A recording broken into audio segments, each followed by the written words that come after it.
Всем привет! Сенсационное решение российских властей запретить вывоз из страны моторного топлива говорит о по-настоящему чудовищных масштабах кризиса в отрасли. Дефицит-то горючего у нас оказывается тотальный. Вот и приехали. Россия, один из главных мировых экспортеров нефтепродуктов, фактически объявила о прекращении этой деятельности. Премьер Михаил Мишустин на днях подписал соответствующее постановление. Впервые в истории, и оно уже вступило в силу. Нет сомнений, что причиной такого решения стало неумолимое и стремительное подорожание моторного топлива по всей стране, сопровождающееся самым настоящим дефицитом горючего. Оно просто пропало на многих АЗС. Пока все это ценовое безобразие несколько месяцев прорастало пышным цветом на Санкт-Петербургской бирже и АЗС, чиновники правительства, ответственные за нефтянку и энергетику России, лишь изредка флегматично сообщали общественности о неких принимаемых ими мерах, которые никак не влияли на происходящее.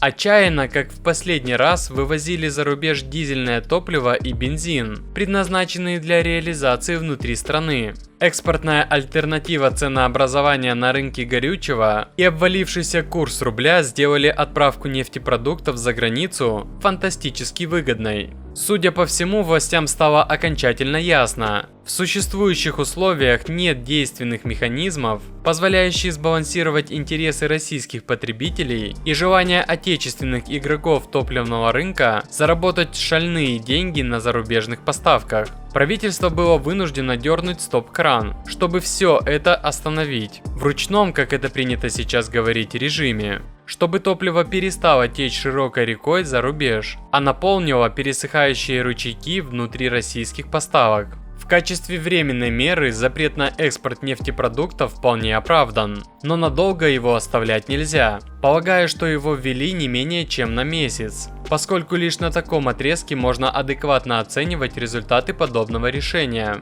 Снимать запрет будут также в ручном режиме, мониторя ситуацию на рынке. В любом случае, это купирование симптомов. Существование практически ничем не ограниченной экспортной альтернативы для участников российского рынка нефтепродуктов в условиях мощнейшего санкционного давления Запада делает неизбежными кризисы, подобные текущему.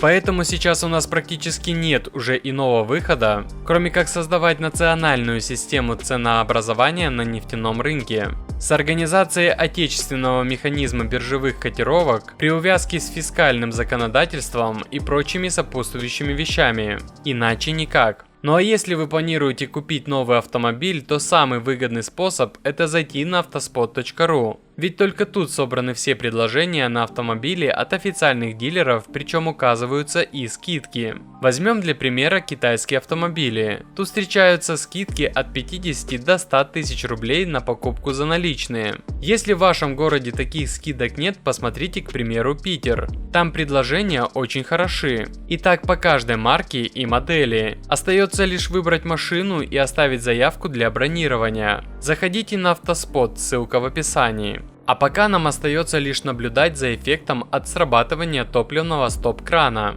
По идее, цены на российских АЗС должны как минимум перестать расти. Но поскольку ничего подобного в отечественной истории еще не случалось, точно предсказать, что именно дальше будет происходить, пока невозможно. Есть вероятность, что будут просто снижать объемы производства, но цены будут держать. До 21 был 49,7.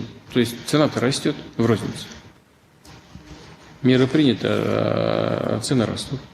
В современной России топливо не дешевело никогда. А как считаете вы, приведет ли запрет на экспорт к чему-то хорошему? Пишите в комментариях.